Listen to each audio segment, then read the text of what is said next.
नमस्कार बच्चों, कैसे आप सब। आज मैं आपके लिए गया हूँ आपके क्लास 9th का इकोनॉमिक्स का वेरी शॉर्ट रिवीजन वीडियो। आपके पूरे चैप्टर 1 से लेकर 4 तक सबको हमने बहुत शॉर्ट फॉर्म में पॉइंट टू पॉइंट नोट्स के फॉर्म में तैयार कर लिया है। इस वीडियो का बनाने का मेन ऑब्जेक्टिव है कि जो लास्ट मिनट रिवीजन होता है वो याद रहता है एग्जाम से पहले। तो हम चाहते हैं कि एक बार जरूर आप इस पूरे वीडियो को देख के चले जाओ। बहुत शॉर्ट वीडियो होगा, कंप्लीट चारों चैप्टर हम लोग हाफ एन आवर में पूरा कर लेंगे। बहुत छोटे छोटे आंसर होंगे ताकि आपको याद करने में भी आसानी हो। और ये जो है ये आप जो कॉपी देख रहे हो ये ऑफलाइन बैच में जो मैं करवाता हूँ वो है। तो इसमें हो सकता है कि एक आध वर्ड में मिस्टेक्स हो, क्योंकि बच्चे की कॉपी है तो गलतियां हो सकती है। तो इसके लिए हम माफी चाहते हैं आपसे, आप उसे ठीक कर लेना। बाकी मैं पूरी कोशिश करूंगा कि आपका कंप्लीट टॉपिक आपका हाफ एन आवर में पूरी इकोनॉमिक्स रिवीजन हो जाए। तो चलिए स्टार्ट करते हैं।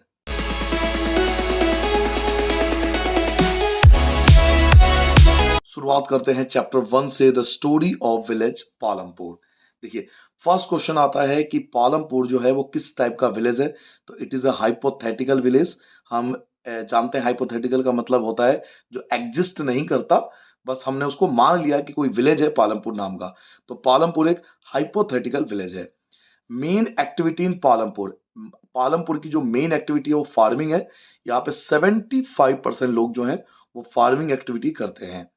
Neighbouring village of Palampur, Palampur का जो नेबरिंग विलेज है, पड़ोसी गांव, वो रायगंज है, जो कि 3 किलोमीटर फार है पालमपुर से 3 किलोमीटर की दूरी पर है। Number of families in Palampur, Palampur में कितनी फैमिलीज रहती है। तो 450 फैमिलीज पालमपुर के अंदर रहती हैं। इसमें अपर कास्ट फैमिलीज 80 फैमिलीज है। प्राइमरी स्कूल की बात करें पालमपुर में, तो पालमपुर में प्राइमरी स्कूल की जो है वो 2 है, मतलब 2 प्राइमरी स्कूल है वहां पर। हाई स्कूल की बात करें पालमपुर में तो एक हाई स्कूल भी है पालमपुर में। अगर हॉस्पिटल इन पालमपुर की बात करें तो एक 1 गवर्नमेंट प्राइमरी हेल्थ सेंटर है और 1 प्राइवेट डिस्पेंसरी है। तो हॉस्पिटल 2 है वहां पर, एक है गवर्नमेंट प्राइमरी हेल्थ सेंटर और दूसरा है प्राइवेट डिस्पेंसरी। तो पहले पेज पे हमने जो जो पढ़ा एक बार जल्दी से रिवाइज कर लेते हैं। पालमपुर एक हाइपोथेटिकल विलेज है। मेन एक्टिविटी वहां की फार्मिंग है, 75% लोग काम करते हैं। नेबरिंग विलेज रायगंज है जो पालमपुर से 3 किलोमीटर दूर है। नंबर ऑफ फैमिलीज वहां पर 450 है। इसमें अपर कास्ट की जो 80 फैमिलीज रहती हैं। प्राइमरी स्कूल की बात करें वहां पे 2 है। हाई स्कूल की बात करें वहां पे 1 है। हॉस्पिटल की बात करें तो 1 government private primary health centre है और एक प्राइवेट डिस्पेंसरी है। ये जो आप नोट्स कर रहे हो इसका मैं आपको पीडीएफ भी डिस्क्रिप्शन बॉक्स में दे दूंगा, तो आपको रिवीजन करना है तो आप वहां से भी डाउनलोड कर सकते हो। रिक्वायरमेंट ऑफ प्रोडक्शन, देखिए किसी चीज के प्रोडक्शन के लिए ना 4 चीजों की रिक्वायरमेंट होती है। Land, labour, physical capital, human capital. किसी भी चीज के प्रोडक्शन के लिए 4 चीजों की जरूरत पड़ती है। Land, labour, physical capital, human capital. Land, the first requirement is the land and natural resources. सबसे पहले आप प्रोडक्शन करना चाहते हो तो आपको जमीन की जरूरत पड़ेगी और नेचुरल रिसोर्सेज वाटर वगैरह की नीड पड़ेगी। सेकेंड आता है labour. The second requirement is labour. Second होता है लेबर। जो लेबर का मतलब है ऐसे people who will do the work, जो काम को करेंगे, आपकी फैक्ट्री में काम करेंगे। Physical capital, the third requirement is physical capital. तीसरी रिक्वायरमेंट होती है फिजिकल कैपिटल की। यहाँ फिजिकल कैपिटल का मतलब मशीन है, मटेरियल है, कैश वगैरह है। ह्यूमन कैपिटल, उसके बाद आपको फोर्थ रिक्वायरमेंट की जरूरत पड़ेगी। जो फोर्थ रिक्वायरमेंट होगा वो आपका ह्यूमन कैपिटल होगा, जो कि वेल एजुकेटेड होगा, वेल एजुकेटेड होगा, वेल स्किल्ड होगा। Human who can manage land, labour and physical capital. ये जो एजुकेटेड पर्सन होगा या स्किल पर्सन होगा ये मैनेज कर सकता है। जो आपका पहला रिक्वायरमेंट था लैंड, दूसरा रिक्वायरमेंट था लेबर और तीसरा रिक्वायरमेंट था फिजिकल कैपिटल। तो आपको ऐसे एजुकेटेड और वेल स्किल पर्सन की नीड पड़ती है जो लैंड, लेबर और फिजिकल कैपिटल को मैनेज कर सके, उसको बोलते हैं ह्यूमन कैपिटल। फिजिकल कैपिटल की बात करें तो फिजिकल कैपिटल को 2 कैटेगरी में बांटा जाता है, fix capital and working capital. एक बार जल्दी रिवाइज कर लेते हैं। प्रोडक्शन के लिए 4 चीज चाहिए, लैंड, लेबर, फिजिकल कैपिटल और ह्यूमन कैपिटल। लैंड, पहली रिक्वायरमेंट, फर्स्ट रिक्वायरमेंट होती है लैंड की और नेचुरल रिसोर्सेज की। लेबर, सेकेंड रिक्वायरमेंट होता है लेबर का। लेबर का मतलब है people who will do the work, जो आपके लिए काम करेंगे। फिजिकल कैपिटल, थर्ड रिक्वायरमेंट होती है फिजिकल कैपिटल की। फिजिकल कैपिटल का मतलब है मशीन, मटेरियल, कैश। फिर ह्यूमन कैपिटल की नीड होती है। ह्यूमन कैपिटल का मतलब फोर्थ रिक्वायरमेंट है ह्यूमन कैपिटल का, जिसका मतलब होता है well educated and well skilled human, जो कि मैनेज कर सकता है लैंड, लेबर और फिजिकल कैपिटल को। फिजिकल कैपिटल को दो कैटेगरी में बांटा जाता है, fix capital and working capital. अब दोनों में डिफरेंस की बात करेंगे। सबसे पहला आता है fix capital. Fix capital, capital which are for long period of time. ऐसे कैपिटल जो लॉन्ग पीरियड ऑफ टाइम तक चलता है, that is called fix capital. जैसे कि बिल्डिंग बहुत लंबे समय तक चलेगा, मशीन बहुत लंबे समय तक चलेगा, तो they are called fix capital. Now second is working capital. Working capital ऐसे कैपिटल होती है जो बहुत कम टाइम के लिए चलता है। Capital which are for short period of time, जो बहुत कम टाइम के लिए होता है, उसे बोलते हैं working capital. Raw material cash, these are the working capital. ये वर्किंग कैपिटल के अंदर आते हैं क्योंकि शॉर्ट पीरियड ऑफ टाइम के लिए होता है। हेक्टेयर क्या होता है? स्टैंडर्ड यूनिट होता है मेजरिंग ऑफ लैंड। जमीन को नापने के लिए एक स्टैंडर्ड यूनिट है जिसको हेक्टेयर बोलते हैं, और 1 हेक्टेयर की वैल्यू होती है 100 मीटर स्क्वायर। 1 हेक्टेयर में 100 मीटर स्क्वायर पाया जाता है। क्रॉप्स इन पालमपुर इन रेनी सीजन, वहां के किसान रेनी सीजन में ज्वार एंड बाजरा को ग्रो करते हैं। क्रॉप्स इन पालमपुर इन अक्टूबर दिसंबर, पालमपुर में अक्टूबर दिसंबर के अंदर पोटैटो, आलू को उगाया जाता है। Crops in Palampur in winter season, वहां पे विंटर सीजन में वीट, गेहूं को उगाया जाता है। इस पेज को जल्दी से रिवाइज कर लेते हैं। फिक्स कैपिटल ऐसा कैपिटल होता है जो लॉन्ग पीरियड ऑफ टाइम के लिए होता है, जैसे बिल्डिंग और मशीन। वर्किंग कैपिटल ऐसा कैपिटल होता है जो शॉर्ट पीरियड ऑफ टाइम के लिए होता है, जैसे रॉ मटेरियल कैश। हेक्टेयर एक स्टैंडर्ड यूनिट है जिससे लैंड को मेजर किया जाता है। 1 हेक्टेयर की वैल्यू होती है 100 मीटर स्क्वायर। अगर क्रॉप्स इन पालमपुर रेनी सीजन पूछे तो आप आंसर दोगे ज्वार एंड बाजरा। अगर क्रॉप्स इन पालमपुर अक्टूबर दिसंबर में पूछे तो आप आंसर दोगे पोटैटो। अगर क्रॉप्स इन पालमपुर विंटर सीजन में पूछे तो आप आंसर दोगे वीट। नेक्स्ट पेज पे आते हैं। आपका अगला पेज आता है 3 क्रॉप्स इन पालमपुर। पालमपुर में उगाए जाने वाले कोई 3 क्रॉप्स बताओ, तो मैं आपको 4 बता देता हूं जो आपके बुक में है। ज्वार एंड बाजरा आप पढ़ चुके हो, वीट आप पढ़ चुके हो, पोटैटो आप पढ़ चुके हो, एंड शुगर कैन। तो 4 के नाम याद रखिए कि कम से कम 4 फसल आपको याद रहना चाहिए, क्रॉप्स याद होना चाहिए जो पालमपुर में ग्रो किया जाता है। Why farmers in Palampur able to cultivate 3 crops. Palampur के किसान 3 क्रॉप्स यानी 3 या 3 से ज्यादा क्रॉप्स को क्यों ग्रो कर पाते हैं? रीजन क्या है? तो उसके 2 रीजन है। पहला, वेल डेवलप्ड इरिगेशन सिस्टम, वहां पे इरिगेशन सिस्टम अच्छा है। दूसरा, इलेक्ट्रिसिटी फैसिलिटीज आ चुकी है। पालमपुर में इलेक्ट्रिसिटी की फैसिलिटीज आ चुकी है, तो इससे भी क्रॉप्स को ग्रो करने में उनको हेल्प मिला है। जैसे हैंड पंप जो था अब वो पंप में कन्वर्ट हो गया। इलेक्ट्रिसिटी का इस्तेमाल हम कर सकते हैं इरिगेशन के लिए। तो पालमपुर में 3 या 3 से ज्यादा क्रॉप्स क्यों उगा पाते हैं फार्मर्स? तो उसके 2 रीजन है। एक तो वेल डेवलप्ड इरिगेशन सिस्टम है, और दूसरा इलेक्ट्रिसिटी फैसिलिटीज है वहां पे। मल्टीपल क्रॉपिंग का मतलब क्या होता है? तो cultivation of more than 1 crop, एक से ज्यादा क्रॉप को ग्रो करना ऑन ए सिंगल लैंड, एक जमीन पर, इन अ ईयर, एक साल में एक से ज्यादा क्रॉप्स को ग्रो करना मल्टीपल क्रॉपिंग कहलाता है। ग्रीन रेवोल्यूशन की बात करें तो ये 1960 में हुआ था, जिसमें वीट एंड राइस का प्रोडक्शन बहुत ज्यादा हुआ था क्योंकि फार्मर्स ने HYV, high yield variety seeds का इस्तेमाल किया था। HYV की फुल फॉर्म क्या होती है? तो इसकी फुल फॉर्म होती है हाई यील्ड वैरायटीज। बच्चों मैं फिर से कहूंगा, ये वीडियो रिवीजन वीडियो के पर्पज से बनाया गया है, ताकि लास्ट टाइम रिवीजन करना चाहो आप तो आधे घंटे के अंदर ही आपका पूरा इकोनॉमिक्स कंप्लीट करवा दूंगा मैं। 3 क्रॉप्स इन पालमपुर, पालमपुर में 3 क्रॉप्स अगर आप पूछे, मैं आपको 4 बता रहा हूं। ज्वार बाजरा, wheat, potato, sugar cane. Palampur के जो किसान हैं वो 3 से ज्यादा क्रॉप्स को क्यों ग्रो कर पाते हैं? क्योंकि वहां वेल डेवलप्ड इरिगेशन सिस्टम है और इलेक्ट्रिसिटी फैसिलिटीज अवेलेबल है। मल्टीपल क्रॉपिंग क्या होता है? तो cultivation of more than 1 crop, एक से ज्यादा क्रॉप को उगाना ऑन ए सिंगल लैंड, एक ही लैंड पर, इन अ ईयर, एक साल में, this is called multiple cropping. Green revolution जो हुआ था 1960 में, जिसमें वीट और राइस का प्रोडक्शन बहुत ज्यादा हुआ था और HYV सीड्स का इस्तेमाल किया था फार्मर्स ने। HYV की फुल फॉर्म होती है हाई यील्ड वैरायटीज। नाउ अगले पेज पे आते हैं। Arrangement of labour in Palampur. Arrangement of labour in Palampur का मतलब है कि पालमपुर में लेबर कहां से आता है, मतलब किसान जो है वो खेतों में किससे काम करवाते हैं? Small farmers along with their families, जो छोटे फार्मर है वो अपने परिवार के साथ कल्टीवेट देयर ओन फील्ड, अपने खेत में खुद काम करते हैं। जो स्मॉल फार्मर होते हैं अपनी फैमिलीज के साथ अपना क्रॉप्स खुद ही कल्टीवेट कर लेते हैं। जबकि मीडियम एंड लार्ज फार्मर जो होते हैं जो मीडियम एंड लार्ज फार्मर होते हैं हायर लेबरर्स, वो हायर कर लेते हैं लेबरर्स को, यानी किसान जो बड़े हैं, जो मझोले किसान हैं, मीडियम और लार्ज फार्मर है, वो हायर करके ले आते हैं लेबरर्स को टू वर्क, काम करने के लिए ऑन दियर फील्ड, अपने फील्ड में उनसे काम करवाते हैं। Land distribution in Palampur, Palampur में जो जमीन है उसका डिस्ट्रीब्यूशन कैसे हुआ है, तो 150 families do not have any land, उन पे कोई जमीन नहीं है, इनको लैंडलेस फार्मर्स कहते हैं। 240 फैमिलीज ऐसी है जिसके पास जमीन तो है लेकिन लेस देन 2 हेक्टेयर, उन पे 2 हेक्टेयर से कम जमीन है, इनको स्मॉल फार्मर बोला जाता है।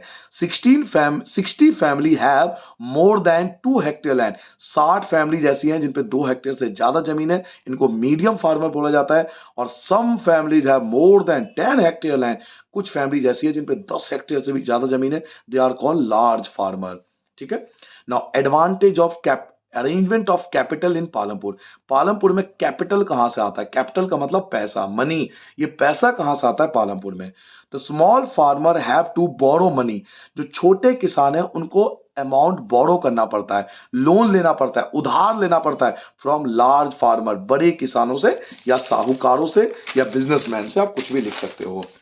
उसके अलावा मीडियम एंड लार्ज फार्मर, जो मीडियम और लार्ज फार्मर है, हैव देयर ओन सेविंग, उनकी खुद की सेविंग होती है बाय सेलिंग देयर क्रॉप्स, अपने क्रॉप्स को बेचते हैं वो रायगंज जाकर, जिनसे उनकी सेविंग होती है। तो इस पेज को जल्दी से रिवाइज कर लेते हैं।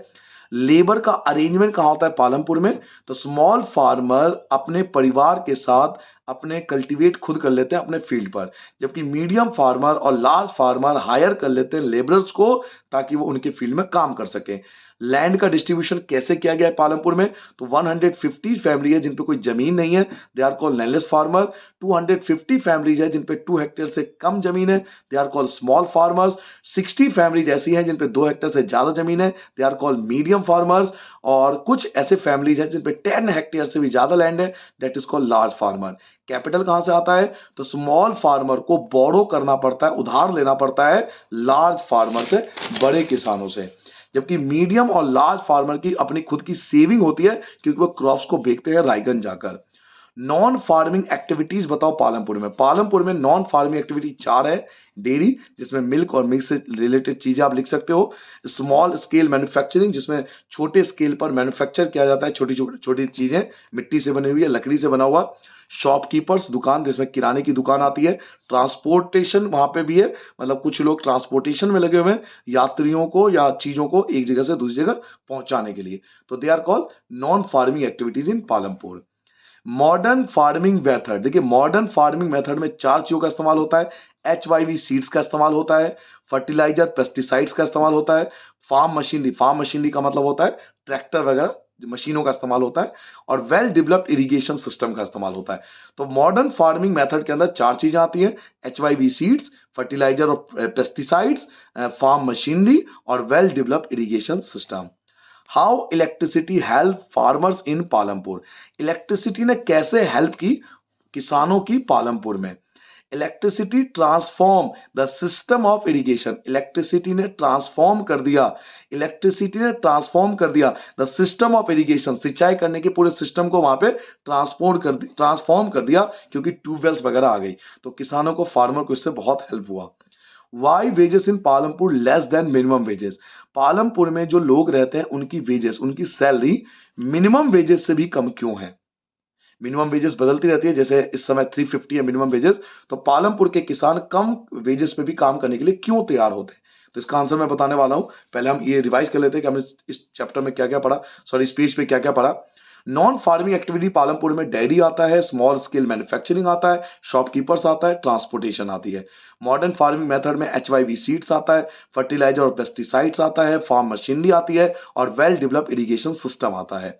इलेक्ट्रिसिटी ने कैसे हेल्प की फार्मर्स की, तो इलेक्ट्रिसिटी ने ट्रांसफॉर्म कर दिया इरिगेशन सिस्टम का पालमपुर में।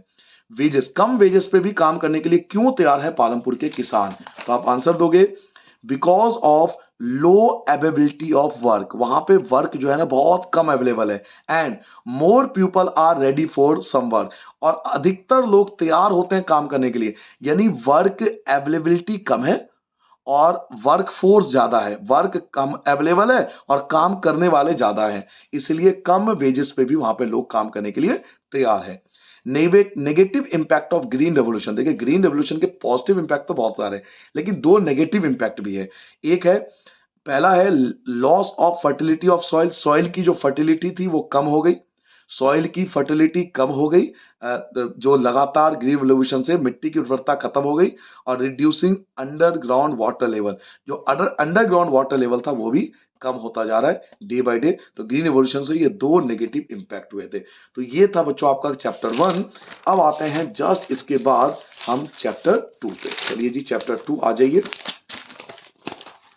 चैप्टर 2 ह्यूमन कैपिटल क्या होता है। चैप्टर 2 का नाम है पीपल एज ए रिसोर्स। सबसे पहला टॉपिक है what is human capital. Human capital किसे बोला जाता है।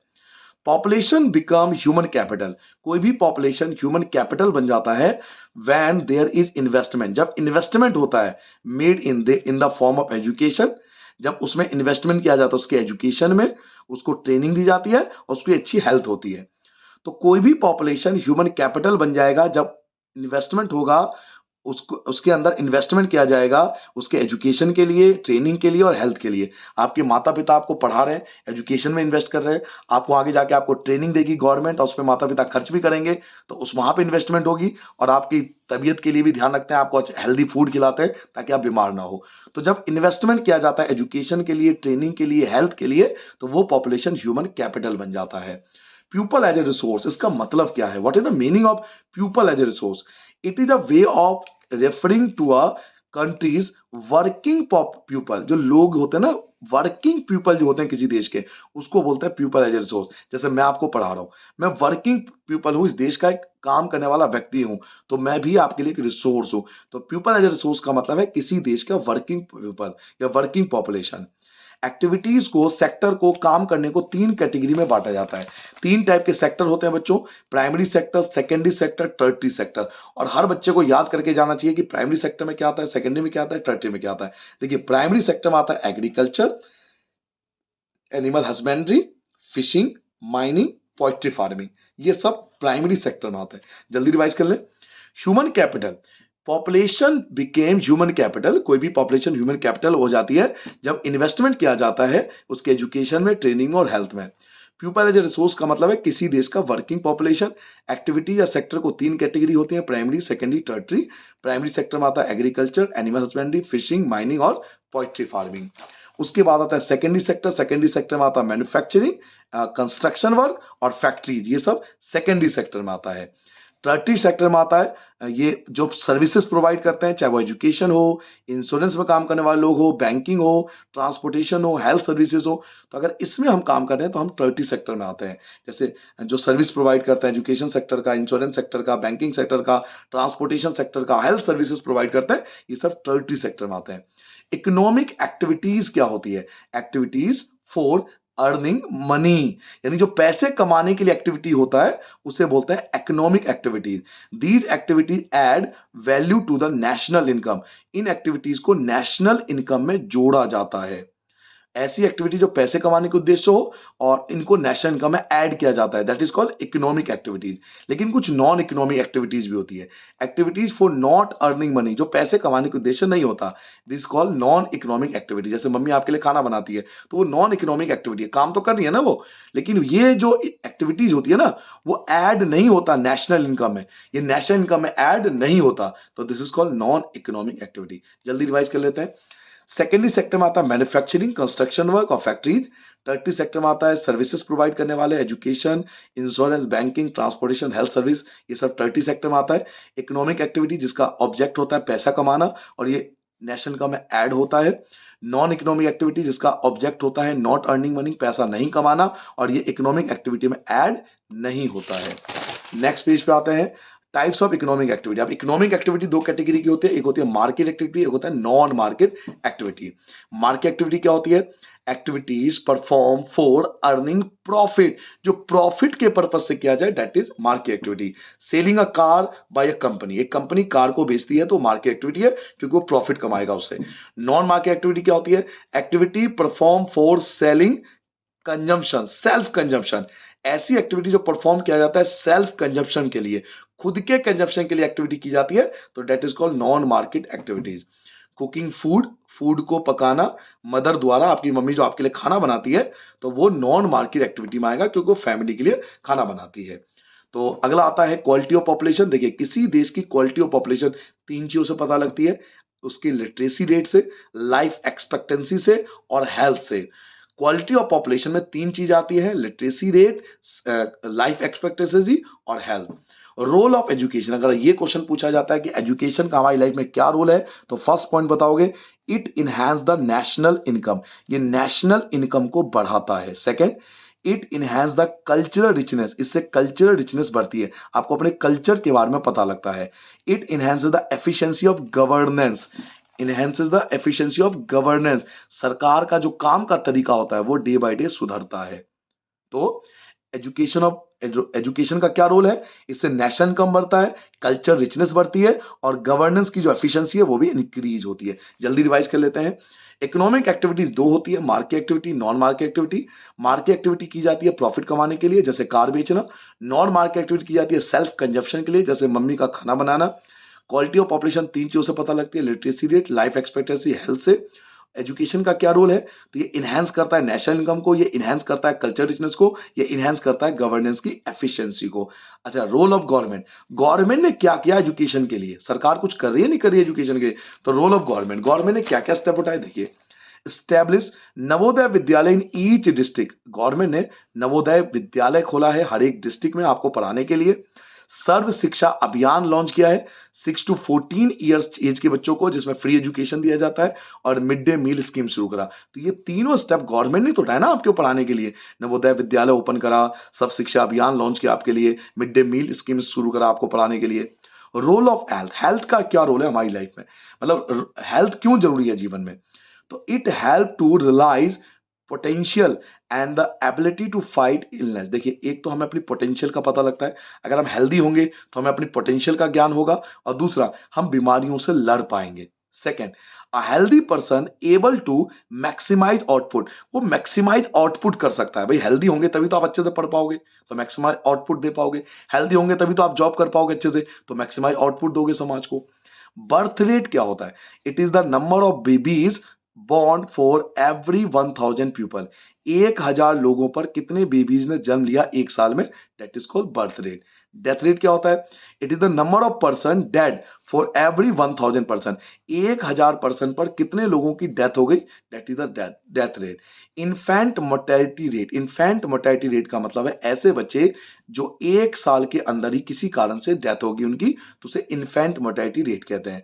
It is the death of a child, जब एक बच्चे की मृत्यु हो जाती है बिलो ईयर, एक साल से कम ऑफ एज, एक साल से कम अगर किसी की मृत्यु हो जाती है तो that is infant mortality rate. जल्दी रिवाइज कर लेते हैं। गवर्नमेंट ने आपके लिए नवोदय विद्यालय खोले आपको पढ़ाने के लिए, सब शिक्षा अभियान लॉन्च किया 6 to 14 ईयर्स के लिए, मिड डे मील स्कीम शुरू करी। हेल्थ का क्या रोल है, इससे हमें अपनी पोटेंशियल का पता लगता है, हम हमारे अंदर एबिलिटी आती है ताकि हम इलनेस को फाइट कर सके। एक हेल्दी पर्सन जो होता है वो मैक्सिमाइज आउटपुट दे पाता है गवर्नमेंट को या अपने देश को या अपने फैमिलीज को। बर्थ रेट का मतलब है कितने बेबीज पैदा हुई 1000 पर्सन पर एक साल में। डेथ रेट का मतलब है कितने लोगों की डेथ हो गई 1000 लोगों पर एक साल में। इन्फेंट मोर्टेलिटी का मतलब है death of a child below an year of age, जो एक साल से कम बच्चे होते हैं अगर उनको मौत हो जाती है किसी कारण से तो इन्फेंट मोर्टेलिटी रेट में आता है।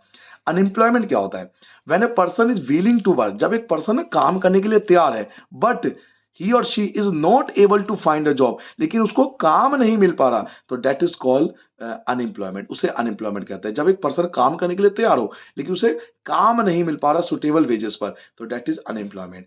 अनएम्प्लॉयमेंट तीन कैटेगरी होती है मोस्टली इंडिया के अंदर, एक होता है सीजनल अनएम्प्लॉयमेंट, एक होता है एजुकेटेड अनएम्प्लॉयमेंट, एक होता है disguised unemployment. They are three types of unemployment, seasonal, educated और डिसग्विज्ड। अब वन बाय वन पढ़ेंगे। सबसे पहले सीजनल अनएम्प्लॉयमेंट क्या होता है। Seasonal unemployment happen, seasonal unemployment तब होता है व्हेन पीपल, सीजन एम्प्लॉयमेंट तब होता है, एक मिनट, सीजन एम्प्लॉयमेंट तब होता है when people are not able to find job during some month of a year, जब किसी व्यक्ति को किसी सीजन के अकॉर्डिंग किसी महीने के अंदर, साल के कुछ महीनों के अंदर काम नहीं मिलता, तो that is called seasonal unemployment.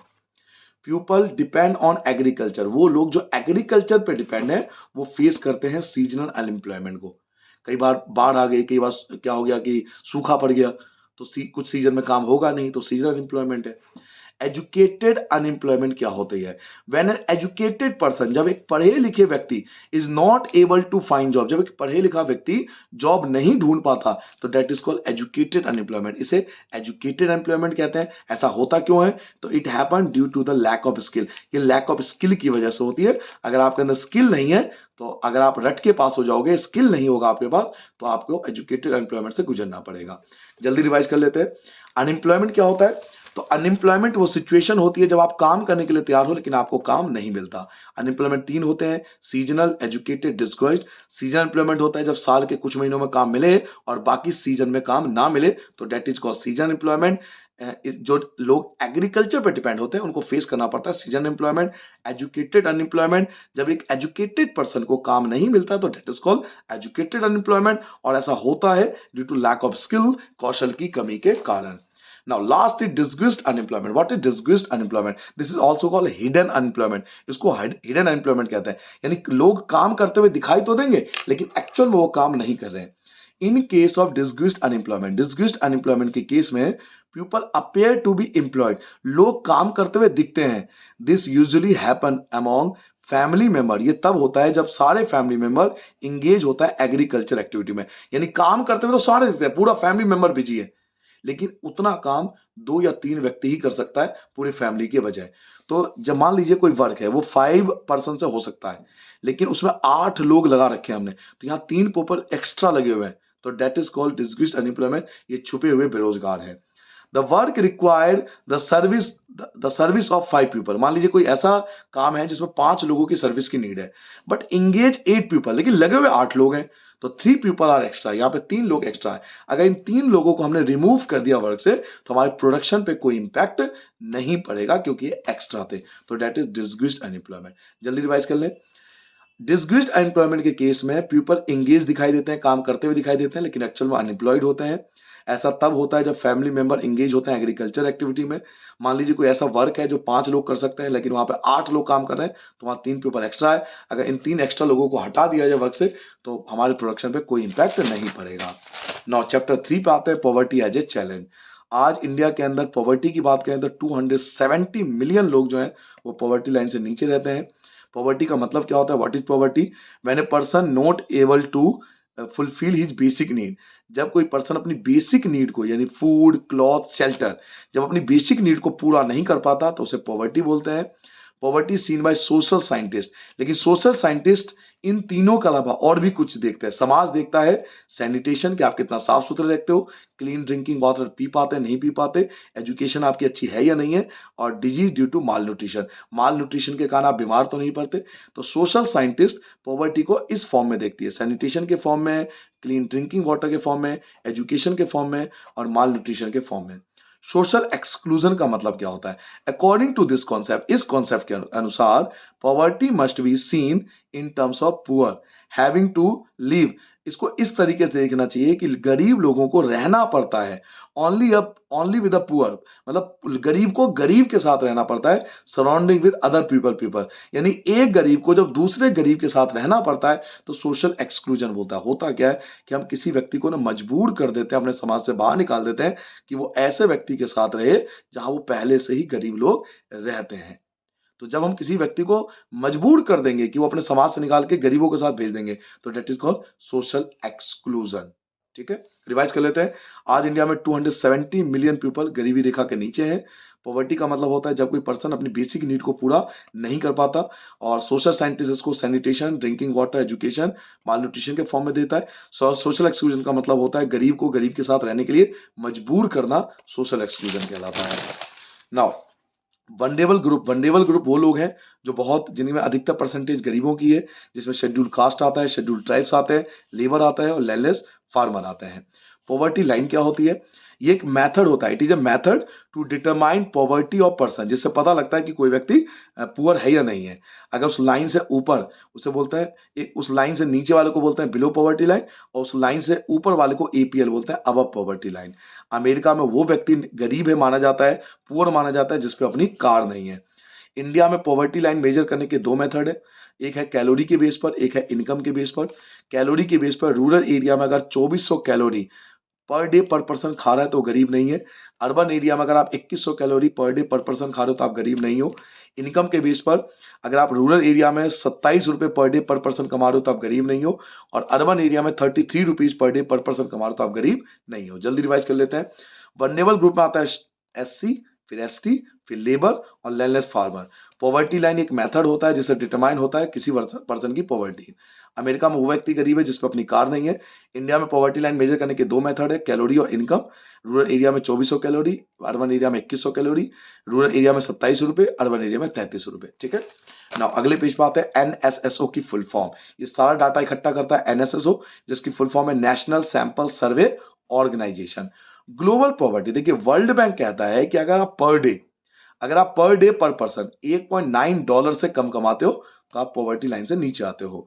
अगर पॉवर्टी रेशियो इन इंडिया की बात करें तो 1993 में 1984 में 45% लोग गरीब थे, पुअर पॉवर्टी लाइन से नीचे थे। 2004 और 5 में 37.2% हो गए और 11-12 में 22% हो गए। तो इन डाटा से हमें पता लगता है कि year by year, day by day India में पॉवर्टी जो है वो कम होती जा रही है, गरीबी कम होती जा रही है। पूरेस्ट स्टेट इन इंडिया, अगर भारत का सबसे गरीब राज्यों की बात करें तो उड़ीसा, बिहार और उत्तर प्रदेश। और least purest state in India, वो राज्य जो ज्यादा गरीब नहीं है तो गोवा, पंजाब और Delhi. Why inter state difference in poverty, ये इंटर स्टेट डिफरेंस क्यों पाया जाता है पॉवर्टी, मतलब कुछ स्टेट तो ऐसे जहां बहुत गरीबी है, कुछ स्टेट ऐसे जहां कम गरीबी है, ऐसा क्यों है? तो एक है एग्रीकल्चर ग्रोथ। इन स्टेटों में एग्रीकल्चर ग्रोथ अच्छा हुआ, इन स्टेटों में एग्रीकल्चर ग्रोथ नहीं हुआ, पहला रीजन। दूसरा, employment opportunity.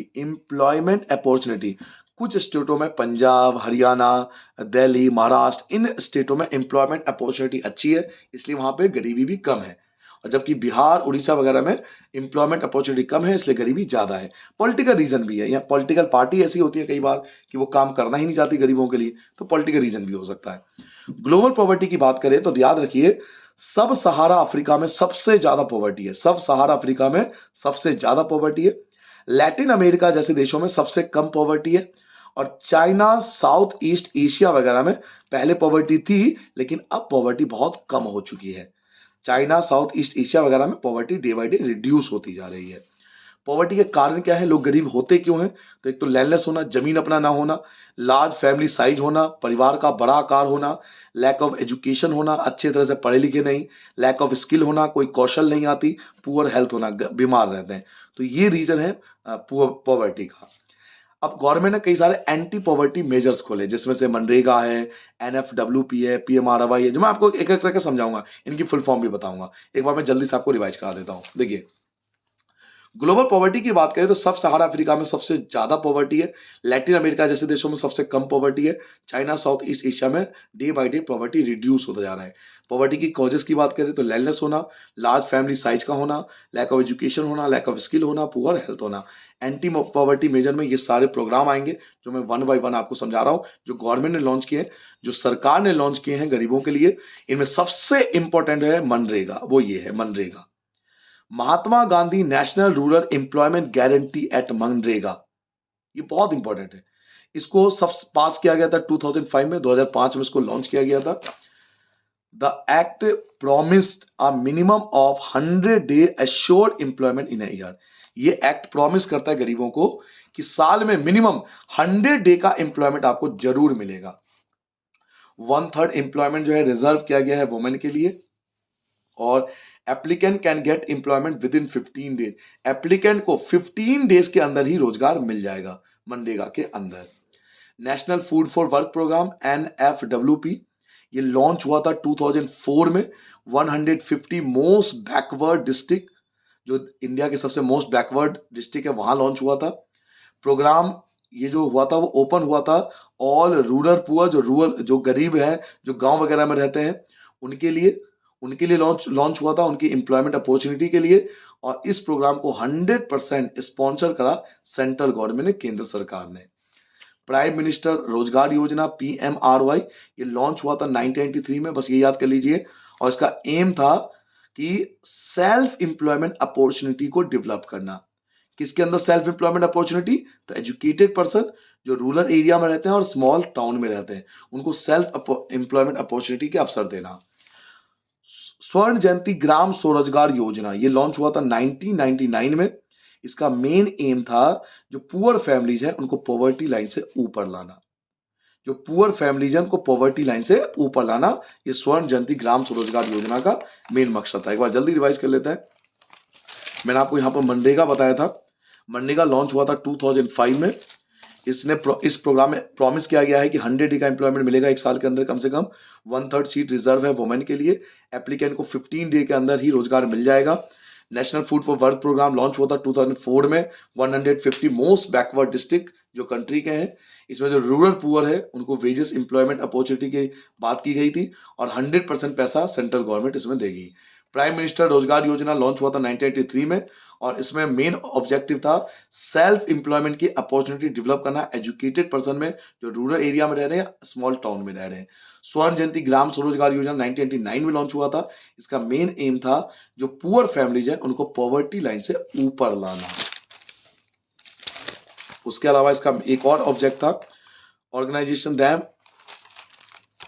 Organising them into self help group. उनको सेल्फ हेल्प ग्रुप में इकट्ठा करना through a mix of bank credit, उनको बैंक से क्रेडिट देना, पैसा देना और गवर्नमेंट सब्सिडी देना ताकि वो अपना खुद का कोई छोटा मोटा बिजनेस कर सके। प्रधानमंत्री ग्रामोदय योजना, नाम से ही जा रही है ग्रामोदय योजना, ग्राम का उदय, ये लॉन्च हुआ था 2000 में और इसका मेन ऑब्जेक्ट था जो रूरल एरिया है ना वहां पे primary health, primary education, rural shelter, rural drinking water, rural electrification, ये सब लॉन्च हुआ था। प्रधानमंत्री ग्रामोदय योजना लॉन्च हुआ था 2000 में। इसका मेन ऑब्जेक्टिव था जो रूरल एरिया में प्राइमरी हेल्थ सेंटर डेवलप करना, प्राइमरी एजुकेशन प्रोवाइड करना, रूरल शेल्टर प्रोवाइड करना, रूरल ड्रिंकिंग वाटर प्रोवाइड करना और रूरल इलेक्ट्रिफिकेशन प्रोवाइड करना। नाउ अपने लास्ट चैप्टर पे आते हैं बच्चों, जिसका नाम है food security in India. What is food security? Food security का मतलब होता है availability of food, accessibility of food, affordability of food, यानी आपके पास फूड अवेलेबल हो, आप फूड तक पहुंच पाओ और आप उसको खरीद सको पैसों से। Why food security? Food security क्यों की जाती है? गवर्नमेंट फूड सिक्योरिटी भोजन को बचा कर रखती है दो रीजन से। टू हैंडल नेचुरल क्लाइमेटीज, कल को कोई नेचुरल क्लाइमेटी डिजास्टर आ गया तो उसको हैंडल करने के लिए, और दूसरा टू कंट्रोल प्राइस को कंट्रोल करने के लिए भी फूड सिक्योरिटी बनाई जाती है। फूड इनसिक्योर कौन से लोग हैं? तो ट्रेडिशनल आर्टिशियन, जो ट्रेडिशनल आर्टिशियन है, जो लकड़ी वगैरह, जो मिट्टी वगैरह के काम करते हैं, प्रोवाइड ट्रेडिशनल सर्विसेज, जो आज भी ट्रेडिशनल तरीके से काम कर रहे हैं, और बेगर्स, ये सब फूड इनसिक्योर लोग हैं। फूड इनसिक्योर ग्रुप कौन से हैं? तो SC, ST और OBC, इन्हें बोलते हैं फूड इनसिक्योर ग्रुप। जल्दी रिवाइज कर लें। फूड सिक्योरिटी का मतलब होता है availability of food, accessibility of food, affordability of food. Food security क्यों की जाती है? ताकि हम नेचुरल क्लाइमेटीज को हैंडल कर सकें और प्राइस को भी कंट्रोल कर सकें। फूड इनसिक्योर में कौन आता है? तो ट्रेडिशनल आर्टिशियन आते हैं जो ट्रेडिशनल सर्विसेज प्रोवाइड करते हैं, और बेगर्स आते हैं। फूड इनसिक्योर ग्रुप में कौन आता है? तो SC आते हैं, ST आते हैं और OBC आते हैं। फूड इनसिक्योर स्टेट कौन कौन से? वो कौन कौन से स्टेट हैं जहां फूड इनसिक्योरिटी ज्यादा है? तो उत्तर प्रदेश, बिहार और झारखंड, जहां पे पॉलिटिक्स ज्यादा होती है।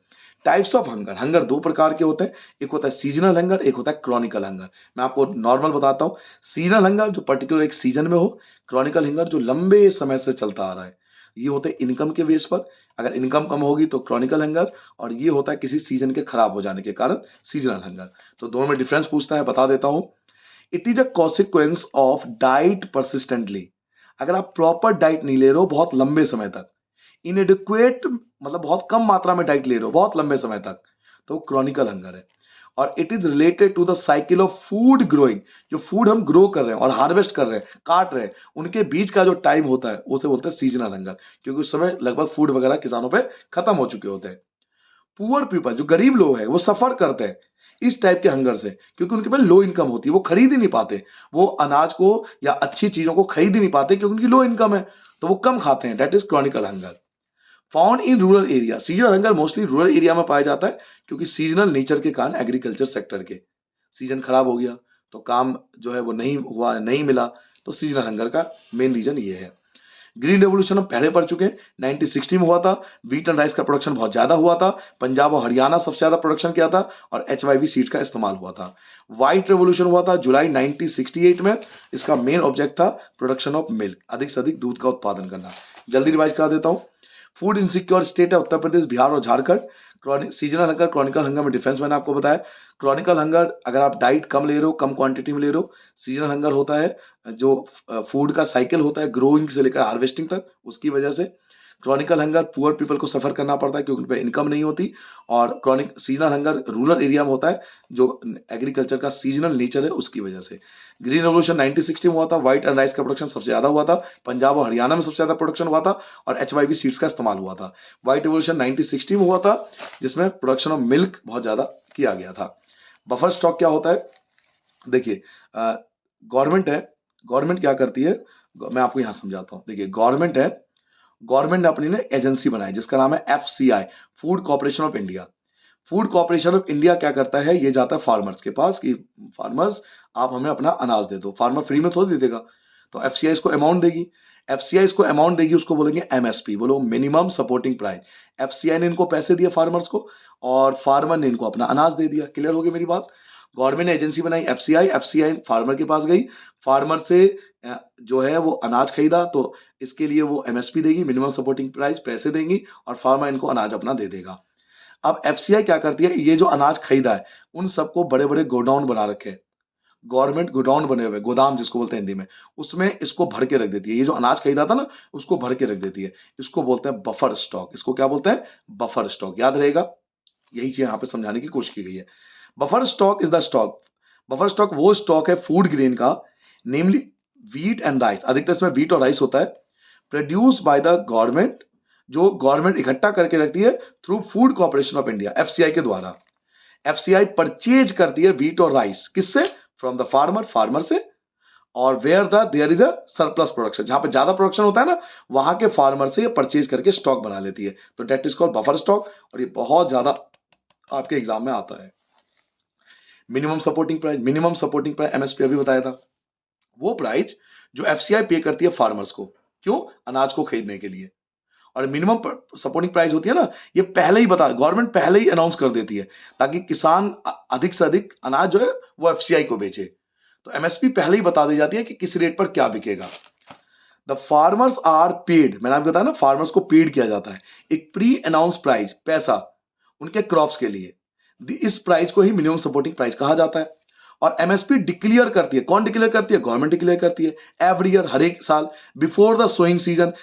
अनाज को बोने से पहले अनाउंस कर देती है, to provide incentive to the farmer, ताकि फार्मर को उससे फायदा हो। वाई बफर स्टॉक, क्यों बनाते बफर स्टॉक? तो दो रीजन है। पहला, this is done to distribute food grain in the deficit area, जहां डेफिशिट एरिया, जहां अनाज कम हुआ है, among the poor state of society, जो पुअर लोग हैं उनको बेचने के लिए, एट ए प्राइस, उस प्राइस पर, lower than the market price, जो मार्केट प्राइस से कम कीमत है, उस प्राइस को हम इशू प्राइस कहते हैं। अब देखिए, एक बार होता है बफर स्टॉक बना लिया, अब नेचुरल क्लाइमिटी मान लीजिए नहीं आया जिसके लिए आपने बनाया था, तो इसको क्या करोगे? इसको डालोगे ट्रक में, आप इसको भर दो ट्रक में, ट्रक में भर दिया आपने, इसको भर दो ट्रक में और गरीब लोगों को जाके आप जाओ इसको लेकर, जो फेयर प्राइस शॉप है वहां पे ले जाओ, फेयर प्राइस शॉप, और गरीब लोगों को बांट दो। कई बार आपसे ये पूछ लेंगे इशू प्राइस क्या होती है, तो जो बफर स्टॉक बनाया था ना, जिसको हमने ट्रक में भरा था, ये ट्रक जो होती है वो फेयर प्राइस शॉप, राशन की दुकानों पे जाती है। अब राशन के दुकान जो होंगे वो क्या करेंगे? वो गरीबों को कम कीमत पर अनाज को दे देंगे, तो इसी को इशू प्राइस कहते हैं। तो बफर स्टॉक बनाई जाती है गरीबों को हेल्प करने के लिए। इशू प्राइस वो प्राइस होती है जो गरीब लोगों को दिया जाता है अनाज मार्केट से बहुत कम प्राइस पर। उसके बाद अगला पॉइंट आता है आपका, ये हेल्प करता है हमें अगर कोई प्रॉब्लम आ जाती है शॉर्टेज ऑफ फूड की, अगर कोई एडवर्स वेदर हो जाता है, कोई कंडीशन हो जाती है, कोई क्लाइमेटीज आ जाती है, नेचुरल क्लाइमेटीज, तो उस समय हमें हेल्प करता है buffer stock. Public distribution system, ये जो आपने पूरा पढ़ा है ना, इसको पब्लिक डिस्ट्रीब्यूशन सिस्टम कहते हैं। गवर्नमेंट FCI बनाया, FCI ने फार्मर को MSP दिया, वहां से अनाज खरीदा, अनाज को गोडाउन में भरा, जिसको बफर स्टॉक कहते हैं। बफर स्टॉक का अगर यूज नहीं हुआ तो वो ट्रक में भरकर जाएंगे फेयर प्राइस शॉप के पास, फेयर प्राइस शॉप जो राशन कार्ड होल्डर उनको कम कीमत पर अनाज बेच देगी। तो इस पूरे सिस्टम को PDS कहते हैं, public distribution system. The food produce by the FCI, वो फूड जो FCI के पास है, ये डिस्ट्रीब्यूट किया जाता है गवर्नमेंट द्वारा, रेगुलेटेड राशन शॉप के द्वारा, PDS, उसे PDS, इसी को PDS सिस्टम बोलते हैं।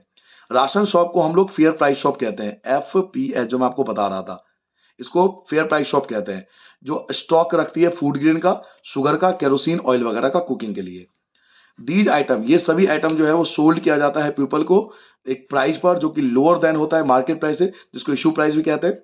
फैमिली जिनके पास राशन कार्ड है वो बाई कर सकते हैं, वो सब सामान खरीद सकते हैं, और इन वो ऐप हर एक मंथ अपने राशन कार्ड को दिखाकर, अपनी फैमिली मेंबर के हिसाब से राशन कार्ड को दिखाकर उसके अकॉर्डिंग उनको राशन मिल जाता है। तो समझ में आ गया पीडीएस? आप ये याद कर लोगे तो आपको समझ में आ जाएगा कि पीडीएस होता क्या है, खुद भी लिख सकते हो आप। लेकिन पीडीएस के साथ ना कुछ ड्रॉबैक्स है, कुछ प्रॉब्लम्स है। जैसे पीडीएस डीलर जो होता है वो फूड ग्रेन को बेच देते हैं ओपन मार्केट में, ब्लैक मार्केटिंग कर लेते हैं, पुअर क्वालिटी का फूड ग्रेन बेचते हैं, इरेगुलरली ओपनिंग ऑफ शॉप, यानी रेगुलर नहीं खोलते दुकानों को। तो ये ड्रॉबैक्स है पीडीएस के। रोल ऑफ कोऑपरेटिव सोसाइटी, अब यहाँ पे हेल्प करता है कोऑपरेटिव सोसाइटी। कोऑपरेटिव सोसाइटी क्या होती है? एक प्राइवेट ऑर्गेनाइजेशन होती है जो गवर्नमेंट की मदद से चलाई जाती है ताकि गरीब लोगों की हेल्प किया जा सके। तो इसमें बेस्ट एग्जांपल है तमिलनाडु। तमिलनाडु में 94% फेयर प्राइस शॉप जो होती है ना, वो कोऑपरेटिव सोसाइटी द्वारा चलाई जाती है। दिल्ली में बेस्ट एग्जांपल है mother dairy. Mother dairy milk और मिल्क से रिलेटेड चीजों को मार्केट से कम कीमत पर बेचती है लोगों को। गुजरात, गुजरात का बेस्ट एग्जांपल है अमूल। अमूल भी एक कोऑपरेटिव सोसाइटी है जो मिल्क और मिल्क से रिलेटेड चीजों को कम कीमत पर बेचती है। महाराष्ट्र का एग्जांपल है ADS, academy of development science. ADS ने क्या कर रखा है महाराष्ट्र में? फूड बैंक खोल रखा है, अनाज बैंक बोलते हैं उसको, और गरीब लोगों को कम कीमत पर अनाज देते हैं। तो ये चारों यहाँ पे समझाया गया है। तमिलनाडु में 94% जो फेयर प्राइस शॉप है वो कंट्रोल किया जाता है कोऑपरेटिव द्वारा। दिल्ली के अंदर मदर डेयरी एक एग्जाम्पल है कोऑपरेटिव का। अमूल एक दूसरा एग्जाम्पल है कोऑपरेटिव सोसाइटी का जो मिल्क और मिल्क से चीजों को बेचता है गुजरात और पूरे देश में। महाराष्ट्र के अंदर बेस्ट एग्जांपल है academy of development science ADS, जिसने ओपन कर रखा है network of NGO for grain bank. उन्होंने ग्रेन बैंक खोल रखा है, ग्रेन बैंक, ये बैंक है। ठीक है बच्चों, तो ये था आपका कंप्लीट इको, जिसमें पूरी कोशिश की है मैंने आपको कि कंप्लीट चारों चैप्टर जितना जल्दी हो सके रिवीजन, ये लास्ट मिनट रिवीजन है, इसको आप जरूर देख लेना और पूरा अच्छे से पेपर करके आना। बेस्ट विशेष मेरे तरफ से आपको। जय हिंद।